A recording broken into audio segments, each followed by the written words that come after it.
नमस्कार दोस्तों, मैं जयप्रकाश लाइव से आपका हार्दिक स्वागत करता हूं। आज हम चर्चा करेंगे कि आरपीएससी स्कूल लेक्चर मैथ्स की तैयारी किस प्रकार करें, किन बुक से पढ़ें, किस प्रकार पढ़ें, क्या रणनीति अपनाएं, किन चीज़ों पर ज़्यादा फोकस करें, किन चीज़ों से बचें, रिवीजन का क्या प्लान होना चाहिए। इन सभी बिंदुओं पर चर्चा करने से पहले एक छोटा सा परिचय। आरपीएससी ग्रेड सेकंड 2011 में मेरी रैंक 45 थी। आरपीएससी ग्रेड फर्स्ट 2012 में rank third, maths topper. RPSC को लेक्चर 2014 में मेरी रैंक थी 1 और 10 से ज़्यादा एग्जाम में मैं फेल हो चुका हूँ। अगर पेपर की बात की जाए तो पेपर में नंबर ऑफ क्वेश्चन 150 पेपर होता है, वो बोथ मीडियम में यानी हिंदी और इंग्लिश दोनों में आपको क्वेश्चन मिलेगा। ईच क्वेश्चन वो 2 मार्क्स का मिलेगा। तो हम कह सकते हैं कि जो कंप्लीट पेपर है उसमें 150 क्वेश्चन आते हैं, तो टोटल मिला के जो पेपर होगा वो 300 मार्क्स का हो जाएगा। मार्किंग की बात करें तो मार्किंग नेगेटिव मार्किंग है और वो नेगेटिव मार्किंग भी है 1/3, यानी अगर आपके 3 क्वेश्चन गलत हो गए तो एक सही क्वेश्चन उससे कैंसिल हो जाएगा। टाइप की बात करें तो पेपर ऑब्जेक्टिव टाइप का है, यानी आपको ईच क्वेश्चन में 4 ऑप्शन मिलेंगे। और टाइम की बात करें तो 3 घंटे का पेपर है, यानी हम ये कहें कि 180 मिनट आपको मिलेंगी। तो number of question 150, time 180 minute. तो हम ये कहेंगे कि ईच क्वेश्चन है उसको 1 मिनट से ज़्यादा का टाइम मिलेगा, और एग्जैक्ट कहें तो एक क्वेश्चन को टाइम मिलेगा 72 सेकेंड्स का। यदि एग्जामिनेशन स्कीम की बात करें तो जो सीनियर सेकेंडरी स्टैंडर्ड है यानी 11th-12th के पोर्शन से आते हैं 55 क्वेश्चन। उसके बाद में ग्रेजुएशन स्टैंडर्ड यानी हमारे जो बीएससी की बुक्स हैं उनमें से आता है 55 क्वेश्चंस, और पोस्ट ग्रेजुएशन स्टैंडर्ड यानी हमारे एमएससी की बुक्स में से आते हैं 10 क्वेश्चंस, और लास्ट जो पोर्शन है वो है education psychology, pedagogy, teaching learning material etcetera, इनसे आते हैं हमारे 30 क्वेश्चन। तो टोटल मिला के हमारे 150 का जो डिवाइडेशन है क्वेश्चंस का वो इस प्रकार है 55, 55, 10 और 30। अगर 11th-12th के बेसिक की बात करें तो स्टार्ट करें 11th की एक बुक और 12th की 2 बुक, और राइटर हैं आर.डी. शर्मा। तो जो आर.डी. शर्मा की जो बुक है वो इंग्लिश मीडियम की बुक है, तो इंग्लिश मीडियम के जो स्टूडेंट हैं उनके लिए बेनिफिट है इससे, और साथ ही हिंदी मीडियम की वो स्टूडेंट जो इंग्लिश इजीली पढ़ सकते हैं तो उनके लिए भी ये बेस्ट बुक है। अब वो स्टूडेंट जो हिंदी मीडियम के हैं और इंग्लिश मीडियम की बुक नहीं पढ़ सकते तो उन्हें क्या करना चाहिए, उन्हें Rajasthan board of secondary education की 11th और 12th की बुक से पढ़ना चाहिए, जो कि 2012 से 2017 के बीच में 2012 से 2017 के बीच में चलती थी। और ये बुक है, इनसे लगभग सभी टॉपिक के बेसिक क्लियर हो जाते हैं, कोई 1-2 टॉपिक छोड़ के, जैसे 2 डायमेंशन ज्योमेट्री, 1-2 टॉपिक और मान लीजिए। तो अगर इन बुक से अगर आप पढ़ोगे तो जैसे मान लीजिए इनके भी क्या है, 11th की एक बुक चलती है और 12th की 2 बुक चलती थी। तो इन बुक्स में 12th की जो बुक है उसमें आपको जैसे प्रायिकता का चैप्टर मिल जाएगा, लास्ट चैप्टर, उसकी 13.1 और 13.2 प्रश्नावली वो आपको पढ़नी है प्रायिकता के लिए। 11th में आपको जो अपकिरण के माप है, मेजर ऑफ डिस्पर्सन है, वो आपको मिल जाएगा। तो इस प्रकार डिफरेंट चैप्टर में डिफरेंट आपके टॉपिक्स हैं, उनके बेसिक क्लियर हो जाएंगे। अगर आपके पास इससे भी पुरानी एडिशन की बुक है तो वो ज़्यादा बेटर है। तो अगर आपके पास 2010 से पहले की Rajasthan board of secondary education की 11th और 12th की बुक है, जो कि 11th में भी 4 पार्ट में चलती थी और 12th में भी 4 पार्ट में चलती थी, तो इनकी तुलना में ये बुक बेस्ट है। और इससे पुराना एडिशन हो जो कि 2000 के करीब मानो या 2000 से पहले से करीब है, उस टाइम भी 11th की 4 बुक चलती थी, 12th की 4 बुक चलती थी, तो वो सबसे बेस्ट बुक है। तो जितना पुराना एडिशन होगा उतना ही इनमें ज़्यादा बेसिक है ना, ईजी तरीके से दे रखा है और ज़्यादा क्वेश्चन दे रखे हैं। अगर आपको ये बुक नहीं भी मिलती है तो निराश होने की आवश्यकता नहीं है। हम इतने छोटे बच्चे नहीं हैं या इतने समझदार हो गए हैं कि किसी भी बुक से हम अपना बेसिक क्लियर कर सकते हैं। बेसिक चाहे हल्के से क्लियर हो, बेसिक मजबूत हमेशा होता है क्वेश्चन की प्रैक्टिस से। तो बेसिक अगर अच्छे से क्लियर हो गया तो बहुत अच्छी बात है, नहीं हुआ तो फिर हम क्वेश्चन प्रैक्टिस करके भी अपना बेसिक ज़्यादा स्ट्रॉन्ग कर सकते हैं, जैसा कि मैं करता हूँ। क्वेश्चन प्रैक्टिस की बात करें तो क्वेश्चन प्रैक्टिस के लिए सबसे पहले मैं एक बुक की चर्चा करना चाहूँगा, यूनिवर्सल सेल्फ स्कोरर की। उसके बाद में एक दूसरी बुक है जीपीएच की। इन 2 में जो भी बुक आपको अच्छी लगी उसे आप परचेज कर सकते हैं। तो AIEEE और IIT को ध्यान में रख के बुक बनाई गई है, लेकिन इतना इनका लेवल नहीं है कि आप ये मान के चलें कि अपन सिंपल सा कोई स्टूडेंट है, मीडियम लेवल का स्टूडेंट भी इनको समझ सकता है। तो टाइप की बात करें तो दोनों ही बुक हैं वो ऑब्जेक्टिव टाइप बुक हैं। मीडियम की बात करें तो दोनों ही बुक हैं वो इंग्लिश मीडियम में भी अवेलेबल हैं और हिंदी मीडियम में भी अवेलेबल हैं, तो मीडियम की कोई प्रॉब्लम नहीं है। प्लस पॉइंट की बात करें तो ये जो यूनिवर्सल सेल्फ स्कोरर है, इसने अपने टॉपिक को डिवाइड करके क्वेश्चन दे रखे हैं। जैसे मान लीजिए अगर मैं डिफरेंशियल इक्वेशन पढ़ रहा हूँ, तो डिफरेंशियल इक्वेशन पढ़ रहा हूँ तो सबसे पहले इसने ऑर्डर एंड डिग्री यानी कोटि एवं घात के क्वेश्चन दे रखे हैं। फिर उसके बाद में इसने सेपरेशन ऑफ वेरिएबल, तो इसका मतलब उन्होंने चर पृथक द्वारा जो है क्वेश्चन होते हैं उनको क्वेश्चन दे रखे हैं सेपरेशन ऑफ वेरिएबल्स के। इसके बाद में अगर हम देखें तो इन्होंने दे रखे हैं समघात इक्वेशन के, यानी होमोजीनियस इक्वेशन है उसके क्वेश्चन दे रखे हैं। उसके बाद में इन्होंने दे रखे हैं समघात के समीकरण में समानन के दे रखे हैं। फिर हमारी रेखिक अवकल समीकरण होगी, लीनियर डिफरेंशियल इक्वेशन हो गई, एग्जैक्ट डिफरेंशियल इक्वेशन यथार्थ अवकल समीकरण होगी। तो इस प्रकार इसमें जो क्वेश्चन दे रखे हैं उनको टॉपिक वाइज डिवाइड करके दे रखा है। तो जो बच्चा स्टार्ट कर रहा है तो उसको परेशानी नहीं होती कि किसका क्वेश्चन मैं सोल्व कर रहा हूँ, सिंपली जो भी टॉपिक दे रखा है उसका फॉर्मूला अप्लाई करके वो क्वेश्चन सोल्व कर सकता है। अब अगर हम बात करें नेगेटिव पॉइंट की, तो नेगेटिव पॉइंट इसका मैं ये मानता हूं कि मान लीजिए डिफरेंशियल इक्वेशन के आपके पास 5 क्वेश्चन आ गए कहीं से भी, तो यहाँ पे वो दिमाग डेवलप नहीं हो पाता कि ये क्वेश्चन होमोजीनियस का है कि एग्जैक्ट का है या सेपरेशन ऑफ वेरिएबल्स का है, क्योंकि हमें अलग अलग मिलता है तो हमें दिमाग को सोचना ही नहीं पड़ता। हमें पता है कि इस पार्ट में क्वेश्चन है तो सीधी सी बात है वो होमोजीनियस का है, इस पार्ट का है तो लीनियर डिफरेंशियल इक्वेशन का है। तो दिमाग है वो काम करना कम कर देता है। अगर जेपीएच की बात करें तो जेपीएच की अगर हम बात करें तो ये है SR सैनी जी इनके राइटर हैं, वो ऑब्जेक्टिव टाइप है, इंग्लिश और हिंदी मीडियम दोनों में अवेलेबल है। अगर इसमें दे रखे हैं तो इसमें जो क्वेश्चन दे रखे हैं वो 3 पार्ट में दे रखे हैं, पार्ट ए, पार्ट बी और पार्ट सी। तो पार्ट ए, बी और सी की अगर चर्चा करें तो ए पार्ट में सिंपल डेफिनेशन पे बेस्ड और सिंपल से क्वेश्चन दे रखे हैं। पार्ट बी की अगर बात करें तो पार्ट बी में दे रखे हैं थोड़ा सा लेवल हाई दे रखा है इनकी तुलना में, या हम कहें कि मीडियम लेवल के क्वेश्चन दे रखे हैं। और सी पार्ट की बात करें तो सी पार्ट में थोड़े हाई लेवल के क्वेश्चन दे रखे हैं। नेगेटिव पॉइंट की बात करें तो नेगेटिव पॉइंट इसका ये है कि अगर जो बच्चा स्टार्ट करना चाह रहा है तो उसे पता नहीं चलता कि ये सारे क्वेश्चन मिक्स मिलते हैं, तो ये नहीं पता चलता कि कौन से टॉपिक का क्वेश्चन है, तो उसके लिए स्टार्ट करना थोड़ा मुश्किल रहता है। प्लस पॉइंट की बात करें तो इसमें क्वेश्चन मिक्स मिलते हैं तो एग्जाम में हमें फायदा मिलता है, क्योंकि जब भी हम क्वेश्चन सोल्व करते हैं तो हमें दिमाग लगाना पड़ता है कि कौन से मेथड से क्वेश्चन सोल्व होगा, और कौन से मेथड से क्वेश्चन सोल्व होगा वो चीज़ हम घर से प्रैक्टिस करके जाते हैं। तो एग्जाम में भी हमारा दिमाग काम करता है कि कौन से क्वेश्चन कौन सा मेथड अप्लाई करना है। तो इसका जो प्लस पॉइंट है वो इसका माइनस पॉइंट है, इसका जो प्लस पॉइंट है वो इसका माइनस पॉइंट है। तो दोनों में एक कमी है, एक विशेषता मैंने नोट किया है। दोनों में थोड़ी बहुत है ना, आंसर में भी मिस्टेक्स है लेकिन इतनी ज़्यादा नहीं है, इससे हम थोड़ा बहुत काम चला सकते हैं। तो दोनों में से जो भी बुक आपको अच्छी लगे उसे आप परचेज कर सकते हैं।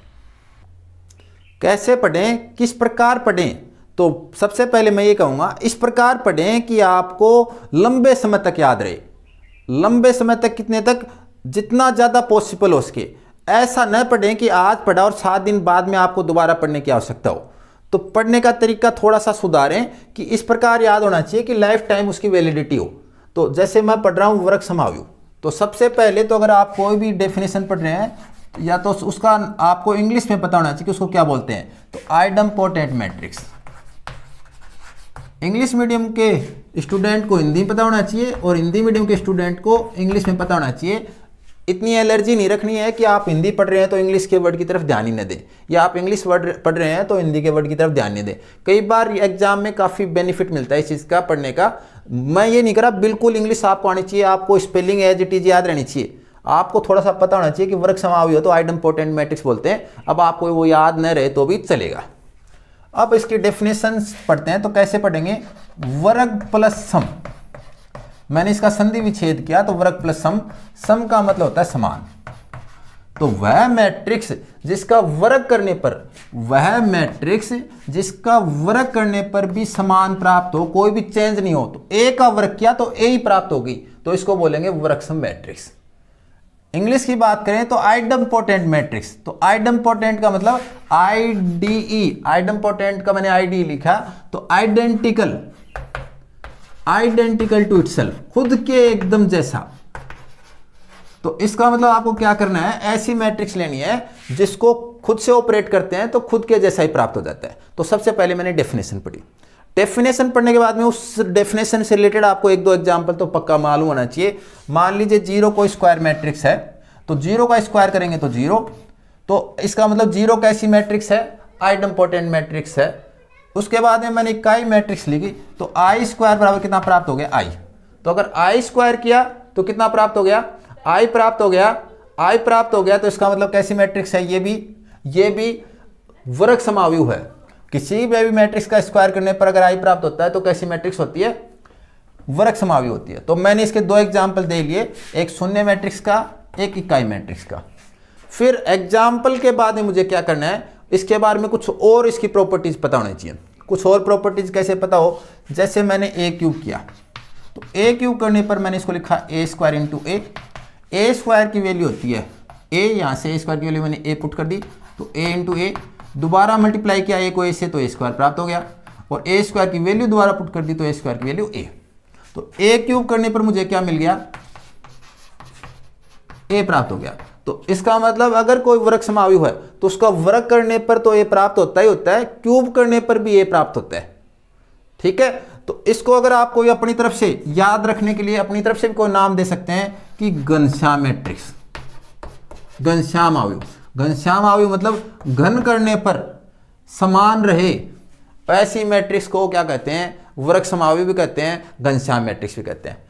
तो ये वर्ग समाव्यूह का मैंने और सोल्व किया, तो वर्ग समाव्यूह से मुझे घनश्याम मैट्रिक्स भी मिल गई, और ये मैंने अपनी तरफ से नाम दिया है, बाकी इसको कहेंगे वर्ग समाव्यूह। तो इसका मतलब क्या हो गया कि ए की पावर कुछ भी करेंगे, 2 3 4 10 100 1000, तो ए की पावर के बराबर कितना प्राप्त होगा, ए ही प्राप्त होगा।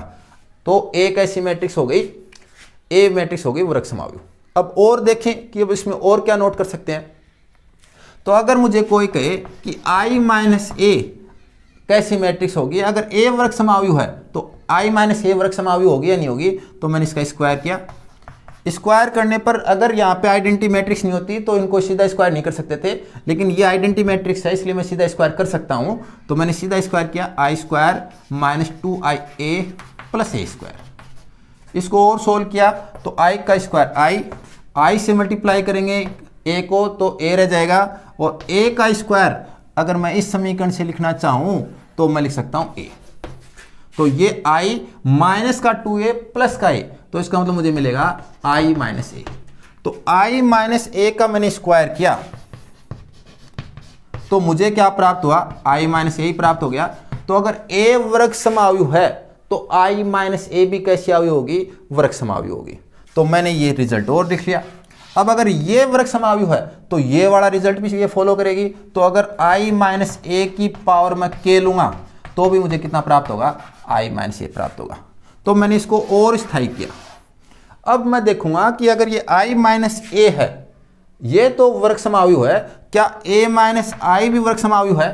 तो अगर मैं ए माइनस आई का स्क्वायर सोल्व करूंगा तो मुझे ए माइनस आई के बराबर प्राप्त नहीं होगा, और अगर ये बराबर प्राप्त नहीं होगा तो इसका मतलब ए होने पर आई माइनस ए तो वर्ग समाव्यूह है, लेकिन ए माइनस आई वर्ग समाव्यूह नहीं है। इतना पढ़ लिया मैंने। उसके बाद में मैंने देखा कि अगर इसी टाइप का कोई दूसरा नाम तो नहीं है जिससे कि ये मिक्स हो जाए। तो ये आइडेंपोटेंट मैट्रिक्स है, तो मैंने देखा कि नीलपोटेंट मैट्रिक्स,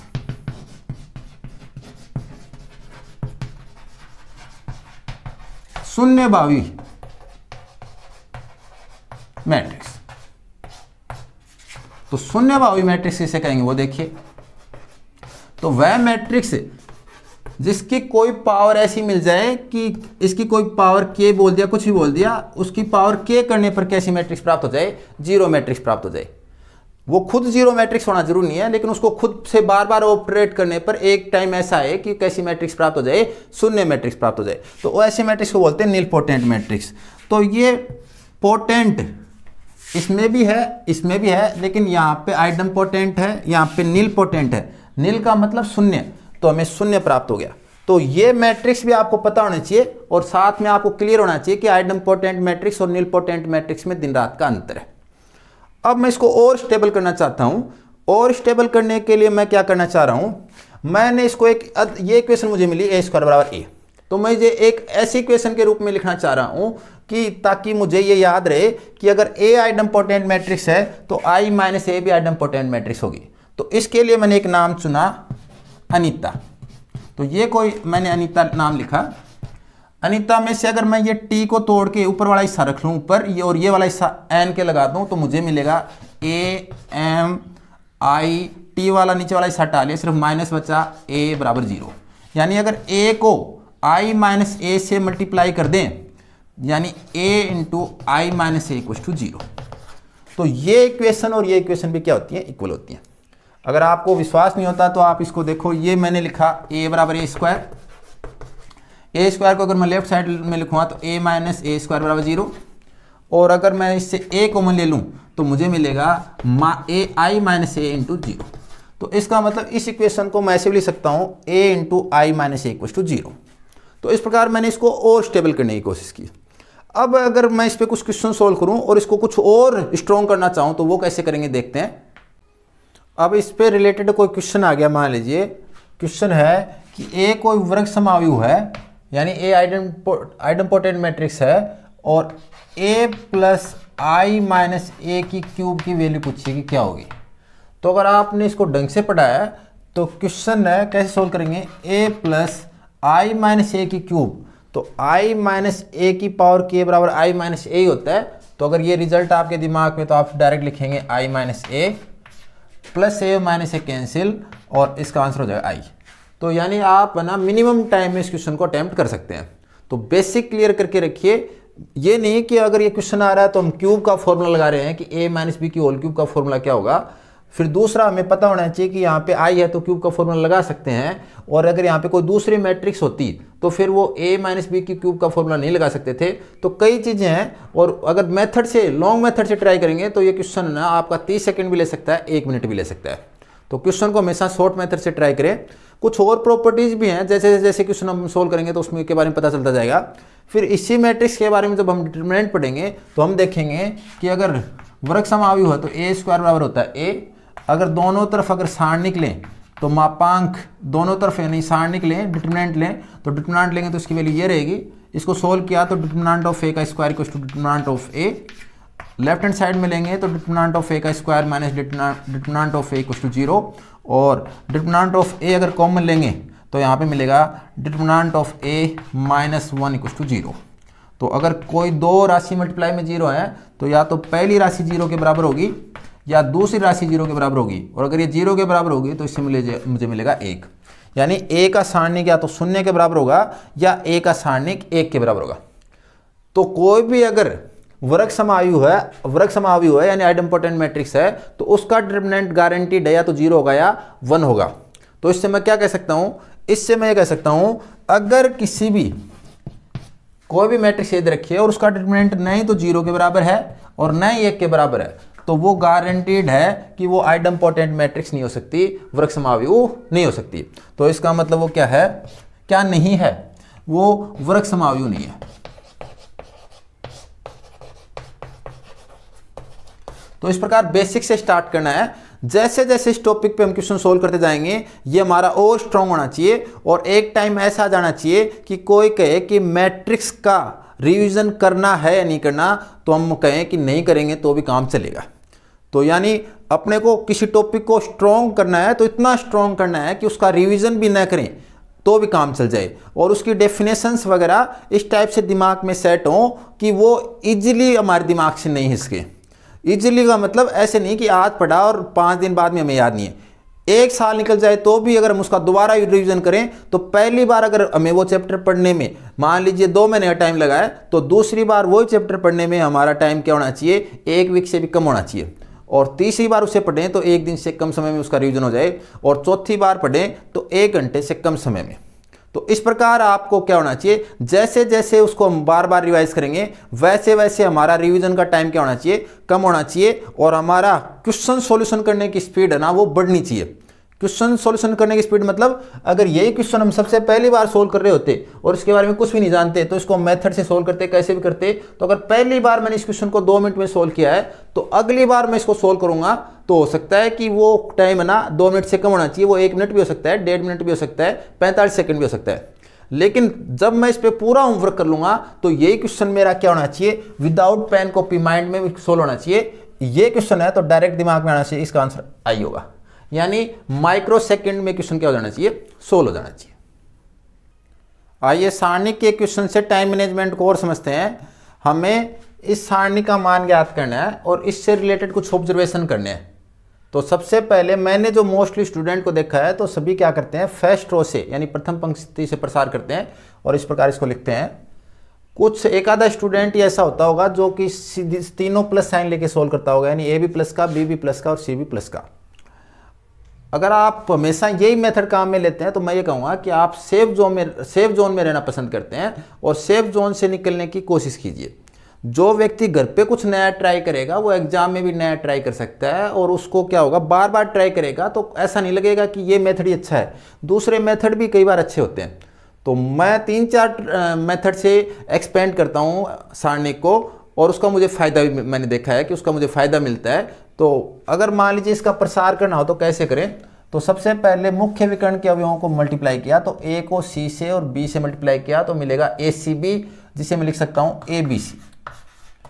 अब इस विकर्ण के अगर बराबर में देखें तो यहाँ पे ए और बी दे रखे हैं तो इनको मल्टीप्लाई किया ए बी, इधर कॉर्नर वाले से मल्टीप्लाई किया तो ए बी सी। अब इनको मल्टीप्लाई करेंगे तो इनको मल्टीप्लाई करने पर बी ए बोल दो चाहे ए बी बोल दो, उसको सी से मल्टीप्लाई किया तो दोबारा ए बी सी। तो मैंने 3 पद प्लस के लिखे हैं, अब मैं 3 पद माइनस के लिखूंगा। तो अब मैं ऑफ डायगोनल ले रहा हूं तो ये अन्य विकर्ण लेंगे तो सी गुणा सी गुणा सी, सी क्यूब, और अब ये तीनों पद माइनस के आएंगे तो माइनस सी क्यूब। अब इसके पैरेलल देखेंगे तो a गुणा ए स्क्वायर, इस कॉर्नर पॉइंट से मल्टीप्लाई करेंगे तो a क्यूब, तो माइनस का a क्यूब। और अब इसके इधर जाएंगे तो b गुणा बी स्क्वायर, कॉर्नर पॉइंट से मल्टीप्लाई करेंगे तो b क्यूब, और ये पद भी माइनस का तो माइनस b क्यूब। तो मैंने इस प्रकार इसका प्रसार लिख दिया।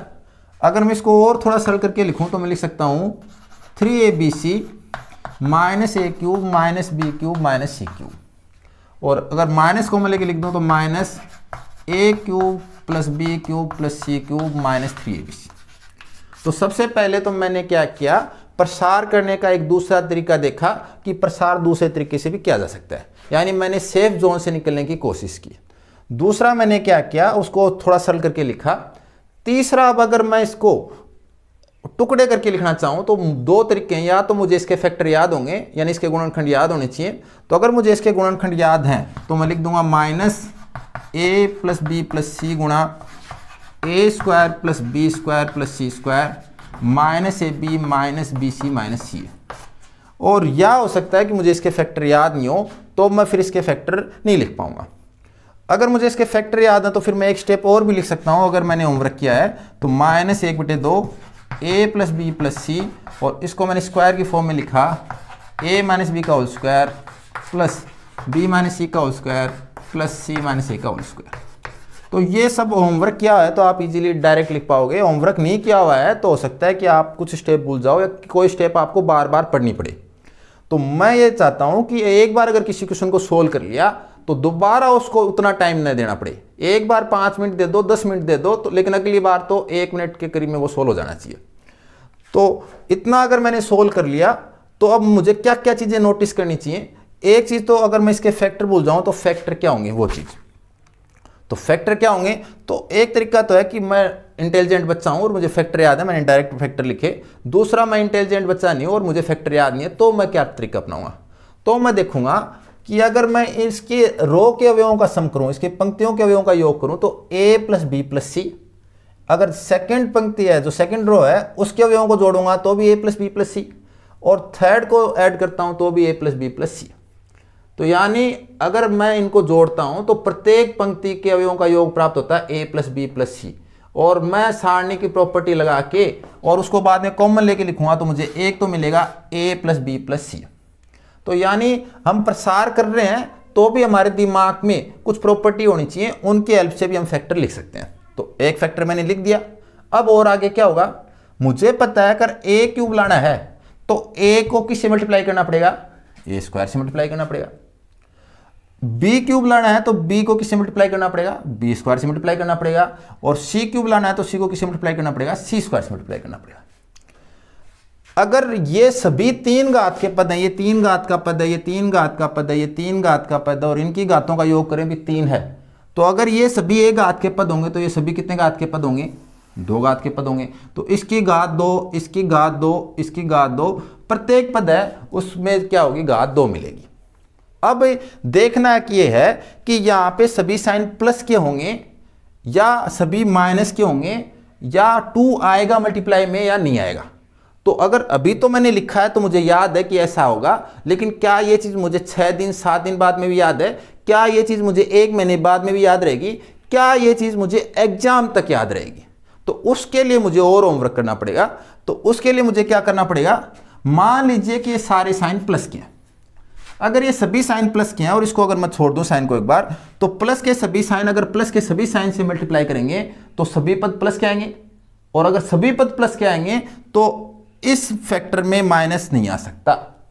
तो अगर यहां माइनस है तो दोनों फैक्टर में हर जगह प्लस नहीं आ सकता, और हर जगह प्लस नहीं आ सकता तो यहां पे क्या आना पड़ेगा? माइनस आना पड़ेगा। एक चीज। दूसरा अगर और देखें कि चलो माइनस तो आ गया लेकिन साथ में 2 आएगा या नहीं आएगा, तो वो चीज और देखनी है। तो 2 आएगा नहीं आएगा, तो वो अगर आप इस सारणी को ढंग से पढ़ रहे हैं तो अगर मैं यहां पे ए बी और सी की वैल्यू 1 1 ले लूं तो मुझे ये सारणिक मिलेगा 1 1 1 1 1 1 1 1 1। और हमें पता है कि सारणिक की अगर 2 पंक्तियां समान हो या 2 स्तंभ समान हो तो सारणिक का मान कितना होता है? 0 होता है। यानी अगर मैं ए बराबर बी बराबर सी बराबर 1 ले लूं तो मुझे इसका मान 0 मिलना चाहिए। तो अगर मैं यहां पे 1 1 1 सब जगह 1 1 पुट कर दूं तो 1 + 1 + 1 3 हो जाएगा। यहाँ पे -1 -1 -1 -3 +3 और -3 कैंसिल होके 0। तो इसका मतलब सही बात है। लेकिन अगर यहाँ पे 2 होता तो यहाँ मिलता 1 1 1 3 और यहाँ पे मिलता -2 -2 -2, यानी -2 और -2 -6 मिलता, और वो कभी भी 0 नहीं होता। न ये 0 न ये 0, तो इसका आंसर 0 नहीं होता। जबकि सारणिक तो क्या कर रहा है? ए बी और सी की इक्वल वैल्यू लेने पर क्या दे रहा है? 0 दे रहा है। अगर मैं इनकी वैल्यू 1 के इक्वल न लूं, सिर्फ इक्वल ले लूं, तो आप यहां से नोट करो। अगर मैं a बराबर b लेता हूं तो ये 0, b बराबर c लेता हूं तो ये 0, और c बराबर a लेता हूं तो ये 0, और अगर ये तीनों 0 हैं तो इसको मल्टीप्लाई करते हैं आंसर 0। तो ये चीजें हमें हेल्प करेंगी कि 2 आएगा या नहीं आएगा। तो अगर सभी प्लस के आगे ये प्लस के आगे तो इसमें सभी पद प्लस के होने चाहिए, तो ये साइन इंडिकेट कर रहा है कि यहां पे पद किसके आएंगे? माइनस के आएंगे। 2 क्यों नहीं आएगा? अगर मैं 2 रख देता हूं तो सभी वैल्यू इक्वल लेने पर ये वैल्यू क्या नहीं हो रही? 0 नहीं हो रही। तो इस प्रकार आपको क्या करना है, जो जो कंफ्यूजन है वो आपको होमवर्क से ही दूर करके जाने हैं। ऐसा नहीं एग्जाम में बैठ के सोचते रहे अब क्या करूं क्या ना करूं।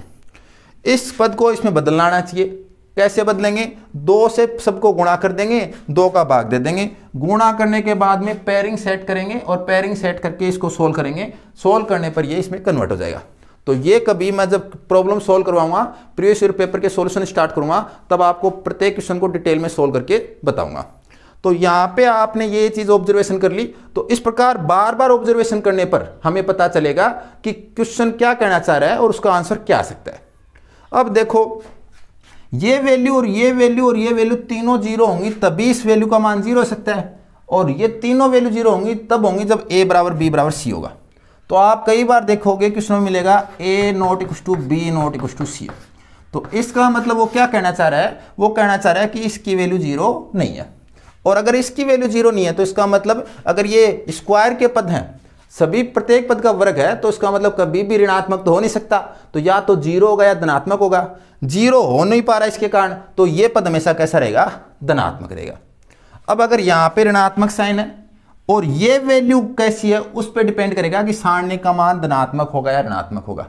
तो अगर a + b + c, अगर a + b + c ऋणात्मक हो तो ऋणात्मक नेगेटिव गुणा नेगेटिव पॉजिटिव, ये हमेशा पॉजिटिव, पॉजिटिव गुणा पॉजिटिव। तो अगर क्वेश्चन में दे दे कि इस सारणी का मान पॉजिटिव है तो हम कहेंगे a + b + c का मान कैसा होगा? नेगेटिव होगा, गारंटीड। तो ऐसी चीजें आपके दिमाग में माइक्रो सेकंड में आ जानी चाहिए। स्टार्टिंग में आप चाहे इस पे 10 मिनट लगाओ, 20 मिनट लगाओ, 1 दिन लगाओ, कोई फर्क नहीं पड़ता। लेकिन दूसरी बार जब पढ़ रहे हैं तो ये ऑब्जर्वेशन माइक्रो सेकंड्स में होना चाहिए। इसे कहते हैं टाइम मैनेजमेंट। मुझे अब भी याद है जब मैंने RS प्री का कोई मैथ का पेपर दिया था, उसमें मैट्रिक्स का इन्वर्स निकालना था और मैट्रिक्स का इन्वर्स निकालने के लिए मैंने 2 मिनट से ज़्यादा का टाइम लिया था। लेकिन आज मुझे कोई मैट्रिक्स का इन्वर्स निकालने के लिए कह दे तो मैं प्रत्येक क्वेश्चन को 30 सेकंड के अंदर सोल्व कर सकता हूँ। 30 सेकंड मैंने मैक्सिमम टाइम बताया, हो सकता है कि मैं 5 सेकंड के अंदर ही सोल्व कर दूं, लेकिन वो कब पॉसिबल हुआ? जब मैंने टाइम मैनेजमेंट पे काम किया, या ये कहें कि मैंने होमवर्क अच्छा किया। तो हमेशा 0 से स्टार्ट न करें। 0 से स्टार्ट करने का मतलब ये क्वेश्चन जितनी बार भी आपके सामने आए दोबारा आप प्रसार करो, दोबारा गुणनखंड करो, दोबारा सॉल्यूशन लिखो, तो वो होता है 0 से स्टार्ट करना। अगर ये क्वेश्चन मैंने पहली बार में ऐसे सोल्व किया है तो दूसरी बार में मैं कहाँ से सोल्व करूंगा, और तीसरी बार में या चौथी बार में या 5वीं बार में तो मेरे दिमाग में सेट हो जाना चाहिए कि इसका आंसर है ना किस टाइप से मैं 5 सेकंड के अंदर सही कर दूंगा। तो ये यानी आप 1 से 100 तक न पहुंचे, 90 से 100 पे पहुंचे, 99 है 99 से 100 पर पहुंचे, यानी आपको बीच के जो कुछ स्टेप हैं वो आपको क्या करने पड़ेंगे, हटाने पड़ेंगे। और उनको हटाना संभव तभी है जब हम करेंगे होमवर्क। और होमवर्क कब पॉसिबल है? जब हम करें हार्ड वर्क और साथ में स्मार्ट वर्क। तो hard work plus smart work implies time management. तो टाइम मैनेजमेंट पे काम जरूर करें। टाइम मैनेजमेंट के बिना सिलेक्शन देना काफ़ी मुश्किल है।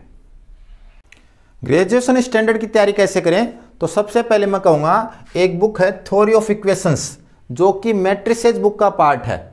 तो आपको ये नवकार प्रकाशन की बुक खरीदनी है, नवकार प्रकाशन अजमेर की। इस बुक में थ्योरी ऑफ इक्वेशंस के चैप्टर दे रखे हैं जिनसे आप ये टॉपिक कंप्लीट कर सकते हो। रिंग थ्योरी भी एक नवकार प्रकाशन की बुक आती है जिसमें सिर्फ रिंग थ्योरी दे रखी है, आप रिंग थ्योरी इस बुक से कंप्लीट कर सकते हो। बाकी टॉपिक्स के लिए आप किसी भी पब्लिकेशंस में जा सकते हो। आपके जो भी पब्लिकेशन बीएससी में चलता है उस पब्लिकेशंस की बुक आपके लिए सफिशिएंट है। अब कुछ कह सकते हैं कि सर थ्योरी ऑफ इक्वेशंस है या बीटा गामा फंक्शन है, इनके क्वेश्चन ना इन बुक से नहीं आए तो हमें क्या दूसरे पब्लिकेशंस की बुक खरीदनी चाहिए? तो मेरा तो आंसर है नहीं। मान लीजिए बीटा गामा फंक्शन का जो क्वेश्चन आया था उसकी मैं बात करूं तो मेरे पास 8 बुक ऐसी हैं जिनमें बीटा गामा फंक्शन चैप्टर दे रखा है, और जो क्वेश्चन 2018 की जो भर्ती निकली थी उसमें आया वो 7 बुक में तो है ही नहीं और 1 बुक में है, वो अनसोल्ड है।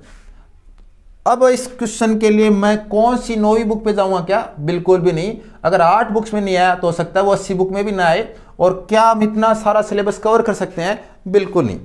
अगर इस पेपर के हिसाब से, कट ऑफ के हिसाब से देखें तो जो टॉप है यानी फर्स्ट रैंक है उसके भी मैथ में 90 क्वेश्चन सही नहीं है। 90 क्वेश्चन के मार्क्स नहीं ऐड हुए हैं। हो सकता है 90 से ज़्यादा सही हो लेकिन कटा के 90 से कम क्वेश्चन सही हैं। तो इसका मतलब क्या हुआ? इसका मतलब ये हुआ कि 60% से कम नंबर है, और 60% से कम नंबर है इसका मतलब क्या हुआ? अगर आपको 5 क्वेश्चन है और 5 में से आपने कितने क्वेश्चन करने पर आपको 60% नंबर मिल जाते हैं? तो अगर आप 3 क्वेश्चन कर देते हो तो 60% नंबर आ जाते हैं। 2 छोड़ भी दोगे तो भी कोई फर्क नहीं पड़ेगा। तो अगर पेपर का लेवल हाई जाता है तो सिंपल सी बात है कि कुछ क्वेश्चन हमें छोड़ने पड़ेंगे, और हम कौन से क्वेश्चन छोड़ेंगे? वो क्वेश्चन छोड़ेंगे जो कि हमारी बुक्स में अवेलेबल है नहीं या जो हमारे लेवल से बाहर है। तो क्या बिल्कुल ही बाहर नहीं जाना चाहिए? मैं ऐसा नहीं कहता कि बिल्कुल बाहर नहीं जाना चाहिए, लेकिन बुक्स का कलेक्शन करने से बचना चाहिए। बुक्स, एक बुक सफिशिएंट है, आपको फिर उस टॉपिक्स पे क्वेश्चंस का कलेक्शन करना चाहिए। बुक्स का कलेक्शन से बच के किसका कलेक्शन करना चाहिए? क्वेश्चंस का कलेक्शन करना चाहिए। मान लीजिए बीटा गामा फंक्शन है और आपके पास बीटा गामा फंक्शन के 20 क्वेश्चंस हैं, तो इसका मतलब वो बंदा जिसके पास बीटा गामा फंक्शन के 30 क्वेश्चन है वो आपसे आगे है, और जिसके पास 40 क्वेश्चन है वो आप दोनों से आगे है। अब ये देखना पड़ेगा कि अगर वो क्वेश्चन मान लीजिए मेरे पास बीटा गामा फंक्शन के 40 क्वेश्चन है, 40 क्वेश्चन है, आपके पास 20 क्वेश्चन है। आप प्रत्येक क्वेश्चन को 1 मिनट में सोल्व कर सकते हो, मैं प्रत्येक क्वेश्चन को 30 सेकंड के अंदर सोल्व कर सकता हूं। तो मैं किस प्रकार आपसे आगे हो गया? पहली बात, मैं नंबर ऑफ क्वेश्चंस से आपसे आगे हूं। दूसरी बात, टाइम मैनेजमेंट में मैं आगे हूं। तीसरा हो सकता है कि मैं सिलेबस में आपसे आगे हूं। तो अगर मैं 4-5 चीज़ों में आपसे आगे हूं तो गारंटीड है कि सिलेक्शन पहले मेरा होगा, उसके बाद में अगर सीट और आती है तो आपका होगा।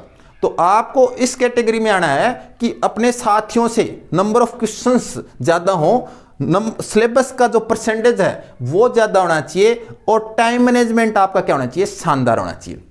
अब आप कहेंगे कि सिलेबस कितना परसेंट करें, तो मैं कहूँगा कि सिलेबस हमेशा ही 100% की ओर होना चाहिए। अब 100% में सॉलिड कितना है वो अलग बात है। आप चाहो तो 60% सॉलिड कर सकते हो, 20% मीडियम कर सकते हो, 15% लो लेवल का कर सकते हो, और 4-5% छोड़ भी सकते हो, या बिल्कुल लो लेवल का कर सकते हो। तो इस प्रकार आप ना सिलेबस को किस तरफ ले जाओगे, हमेशा 100% की तरफ। कई क्या कहते हैं, कई एक बुक को तो 4 बार पढ़ लेते हैं, दूसरी बुक को 1 बार भी नहीं पढ़ते। भेदभाव बिल्कुल भी नहीं करना है, सभी बुक को सम्मानजनक समय देना है, सम्मानजनक क्वेश्चन करने हैं। सिलेबस को 100% की ओर कैसे ले जाएं, तो इसके लिए मेरा एक गोल्डन रूल है। गोल्डन रूल ये कहता है कि डेली 15 मिनट आप उस सब्जेक्ट को दीजिए जिससे आपने कभी नहीं पढ़ा। मान लीजिए मैं ग्रुप थ्योरी स्टार्ट करना चाह रहा हूँ, तो डेली सोने से पहले 15 मिनट उसको पढ़िए। तो स्टार्टिंग में 1 वीक तक आपका थोड़ा सिर भारी भारी रहेगा, उबासी वगैरह आएंगी, आपको नींद अच्छी आएगी, लेकिन आपको लगेगा पता नहीं क्या सिर दर्द मोह ले लिया। लेकिन 1 वीक के बाद में, लगभग 1 वीक के बाद में या 2 वीक के बाद में, आप ये कह सकते हैं कि 15 दिन के बाद में आपका थोड़ा थोड़ा इंटरेस्ट क्रिएट होना स्टार्ट हो जाएगा। ये टाइम आप 15 मिनट से ज़्यादा भी कर सकते हैं, कम भी कर सकते हैं, ये आपकी कैपेसिटी पर डिपेंड है। मैं लगभग 15 मिनट से स्टार्ट करता हूँ। 15 दिन के बाद में मैं टाइम बढ़ा के कर देता हूँ 30 मिनट।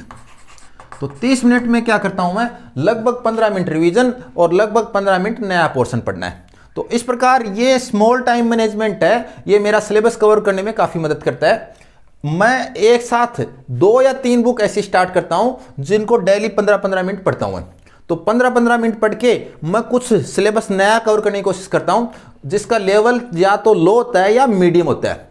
मैं पहली बार पढ़ के कभी भी टॉप लेवल मतलब प्राप्त करने में विश्वास नहीं करता। तो लो लेवल प्राप्त करो चाहे मीडियम लेवल प्राप्त करो, आपको स्टार्ट करके एक बार उस बुक से गुजरना है।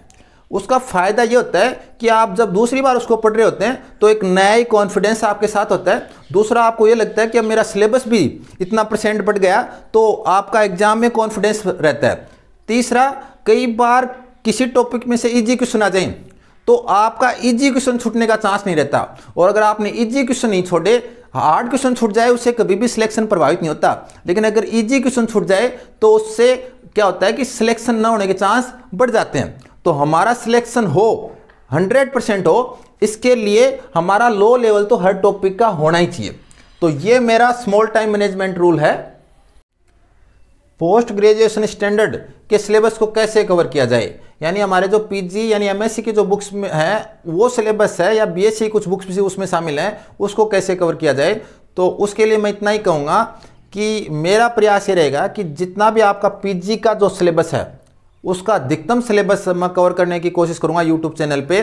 तो आप उसको अगर नहीं भी करते हैं तो आप मेरे यूट्यूब चैनल से जितना भी मैं करवाता हूँ उससे उसको पूरा करने की कोशिश कीजिए। एजुकेशन साइकोलॉजी के बारे में मुझे इतनी जानकारी नहीं है, तो उसके बारे में मैं इतना नहीं बता पाऊंगा। तुक्के के बारे में मैं जरूर कहना चाहूँगा कि तुक्का लगाएं न लगाएं, तो मैं कहूँगा ब्लाइंड तुक्का कभी भी न लगाएं। अगर आपके 4 ऑप्शन में 2 ऑप्शन कट हो गए तो तुक्का जरूर लगाएं। तुक्का फर्स्ट राउंड में लगाएं न लगाएं, तो उसके बारे में ये कहूँगा कि यदि आपको लगता है कि सेकेंड राउंड में उसके बारे में आप कुछ भी डिटेल नहीं जुटा पाएंगे तो आपको फर्स्ट राउंड में तुक्का लगा देना चाहिए। तो अगर आपको लगता है कि सेकंड राउंड में इसको मैं सोल्व कर सकता हूं, या हो सकता है कि ये बाकी के 2 ऑप्शन हैं इनमें भी मैं एक ऑप्शन को डिस्कार्ड कर सकता हूं और सही आंसर पे पहुंच सकता हूं, तो फिर आपको तुक्का फर्स्ट राउंड में नहीं लगाना चाहिए। उसके बाद में टाइम टेबल की बात करें तो मैं कभी भी टाइम टेबल बनाकर नहीं पढ़ पाया। मैंने 2-3 बार ट्राई भी किया। तो आप जरूर नहीं है कि टाइम टेबल बना के पढ़ें, कभी भी किसी को कॉपी करने का प्रयास न करें। आप जैसे हैं बेस्ट हैं, तो आपसे टाइम टेबल बनाकर पढ़ा जाता है तो वैसे पढ़िए, नई टाइम टेबल है तो भी आप पढ़ सकते हैं, इसमें कोई दिक्कत वाली बात नहीं है। टारगेट की बात करें तो एक बार में एक ही टारगेट रखें, 2-3 टारगेट न रखें। जैसे स्कूल लेक्चर की एग्जाम थी तो मेरी साथ में आरएस मैन की एग्जाम थी, तो मैंने आरएस मैन का एग्जाम छोड़ना डिसाइड किया और मैंने स्कूल लेक्चर का एग्जाम दिया। ऐसे ही जब कॉलेज लेक्चर की एग्जाम थी तो मैंने आरएस मैन के एग्जाम को दोबारा छोड़ा, मैंने 1 मिनट भी वेस्ट नहीं किया। तो आपको एक एग्जाम की तैयारी करनी है, चाहे आप कोई भी एग्जाम की तैयारी करो। अगर आपके पास 2 एग्जाम साथ में है तो आपको डिसाइड आपको करना है कि कौन सी एग्जाम देनी है और कौन सी नहीं देनी है। रिवीजन प्लान की बात करें तो प्रॉपर रिवीजन प्लान होना चाहिए कि हम कौन से टॉपिक का रिवीजन करके जाएंगे, कौन से का नहीं करने से भी काम चलेगा। तो मैंने जब भी एग्जाम दिए हैं तो मेरा सिलेबस मैं कई पार्ट में डिवाइड करता हूं। मान लीजिए कि ये 4 टॉपिक है, इनका मुझे रिवीजन नहीं करना है। ये 3 टॉपिक हैं, इनका रिवीजन मुझे एग्जाम से जस्ट 5 दिन के अंदर अंदर पहले करना है। ये 4 टॉपिक ऐसे हैं जिनका रिवीजन मुझे 1 महीने के अंदर कर लूंगा तो भी चलेगा। तो इस प्रकार सबका टॉपिक का लेवल अलग होता है, उनका रिवीजन का टाइम अलग होता है। फिर रिवीजन को टाइम कितना दोगे वो भी आपको पता होना चाहिए। कई बार लोग रिवीजन करना चाहते हैं लेकिन रिवीजन इसलिए नहीं कर पाते कि पता नहीं होता कि कैसे करें, किसका करें। मान लीजिए आपने कोई टॉपिक है, उस पर आपने 500 क्वेश्चंस लिख दिए सोल्व करके, तो 500 क्वेश्चन तो सोल्व करके जाने से रहे, तो आपका कुछ क्वेश्चंस का ऐसा कलेक्शन होना चाहिए या आपको बुक में ऐसे मार्किंग अपनानी चाहिए स्टार स्टार करके कि इन क्वेश्चंस का मुझे एग्जाम में रिवीजन करके जाना है। और कुछ फॉर्मूले उनके भी स्टार लगा दीजिए या कुछ भी लगा दीजिए कि इन फॉर्मूलों के पढ़ के जाना है और इतने क्वेश्चंस को पढ़ के जाना है। तो इनकी एक लिमिटेड सीमा होनी चाहिए। ऐसे नहीं कि 200 क्वेश्चन के स्टार लगा दिया और सभी फॉर्मूलों के स्टार लगा दिया। इसका मतलब यह है कि जो आपको लगता है कि हम एग्जाम से पहले भूल सकते हैं, जरूरी है उनको आपको पढ़ना जरूरी है। कुछ टॉपिक ऐसे होने चाहिए जिनकी में बहुत कम रिवीजन की आवश्यकता है। जैसे मैट्रिसेस टॉपिक है तो वो ऐसा होना चाहिए कि उसका रिवीजन 1 घंटे में हो जाए, 2 घंटे में हो जाए, ज़्यादा से ज़्यादा 5 घंटे में हो जाए। ऐसा नहीं कि मैट्रिसेस का रिवीजन करने के लिए भी आपको 5 दिन चाहिए। तो ऐसे टॉपिक आपके अलग कैटेगरी में डिवाइड करके उनका रिवीजन की प्रॉपर प्लानिंग होनी चाहिए। रिवीजन आप नोट्स से करते हैं तो प्रॉपर आपके पास नोट्स होने चाहिए। Collection of books and notes, मैं ये कहूँगा कि बुक्स के कलेक्शंस और नोट्स के कलेक्शन से बचें। कई क्या करते हैं कि इसकी राइटर की बुक भी लिया, इस राइटर की बुक भी लिया, पढ़ी कोई सी भी नहीं। तो इतना करके नहीं, कई करते हैं 4-5 कोचिंग के नोट्स ला के रख देते हैं, ये उस कोचिंग के नोट्स हैं, ये उस कोचिंग के नोट्स हैं। और मैं जहाँ तक मेरा मानना है कि कोचिंग में पढ़ाया हुआ जो व्यक्ति डिलीवर करता है उसका तरीका अलग होता है, बच्चे का कॉपी में नोट करने का तरीका अलग होता है। तो जो चीज़ डिलीवर की है वो नोट्स में आ जाएगी, ऐसा पॉसिबल मेरे हिसाब से तो नहीं है। हो सकता है कि आपको ना उस कोचिंग का 20% मिल जाए लेकिन 80% तो आपको बिल्कुल भी नहीं मिलेगा। तो नोट्स हैं उनको आप कलेक्शन न कीजिए। अगर आप ले भी रहे हैं तो उनमें से जो जो चीज़ अच्छी उसको छांटिए और बाकी नोट्स को साइड में कर दीजिए। नेगेटिव थॉट्स यानी नकारात्मक विचारों से बचें। और ऐसे लोग जो कि आपके मित्र हैं तो नहीं वो मित्र, लेकिन आप ये कहें कि वो हमारे मित्र हैं या वो कहें कि आप हमारे मित्र हो, लेकिन उनसे मिलकर आप हमेशा क्या होते हो, नकारात्मक विचारों से गिरते हो या आपके नेगेटिव थॉट्स आते हैं। तो ऐसे लोगों को ना कहें, उनसे बचें, उनसे दूर रहें। स्पष्ट ना कह दें तो भी कोई दिक्कत वाली बात नहीं है। राउंड की बात करें तो एग्जाम में मैं हमेशा 3-4 राउंड लगाता हूं। तो अगर आप भी टाइम मैनेजमेंट पे काम करेंगे तो आपको ये डिसाइड करना है कि पहला राउंड में वो क्वेश्चन करने हैं जिनमें टाइम 1 मिनट से कम लगे। ऐसा कोई भी क्वेश्चन नहीं करना जिसमें टाइम 1 मिनट से ज़्यादा लगे। कुछ टॉपिक आपके खूब स्ट्रांग हो सकते हैं लेकिन वो टॉपिक अगर हाई लेवल से आ गया, देखो आपका टॉपिक हाई लेवल का है लेकिन एग्जामिनर का भी तो कुछ लेवल है, और एग्जामिनर एकदम टॉप लेवल का आ गया तो हो सकता है कि आपके टॉपिक का लेवल एग्जामिनर के लेवल से काफ़ी नीचे हो। तो आपको ये मान के उसको छोड़ देना चाहिए कि अगर अपनी नहीं कर पा रहे तो और भी नहीं कर पा रहे होंगे। इसमें बिल्कुल भी नकारात्मक या घबराने की आवश्यकता नहीं है। हेल्थी डिस्कशन पे हमेशा ध्यान रखें। अगर आपको कोई ऐसा मित्र मिलता है, अपनी आपका फ्रेंड सर्किल ऐसा है या आपके परिवार में कोई सदस्य ऐसा जो आपके साथ उस टॉपिक पे डिस्कस कर सकता है, जैसे मैथ्स के क्वेश्चन पे डिस्कस होता है या कोई जीके पे डिस्कस होता है, तो हेल्थी डिस्कशन जरूर करें। और डिस्कशन टाइम वेस्टिंग बिल्कुल भी नहीं होना चाहिए। हेल्थी डिस्कशन का मतलब अगर 2 मिनट का डिस्कशन है तो वो 2 मिनट में हो जाना चाहिए, 2.5 मिनट में हो जाना चाहिए। ऐसा नहीं 2 मिनट के डिस्कशन के लिए आप 1 घंटे बात कर रहे हैं, तो उस चीज़ से आप हमेशा बचें।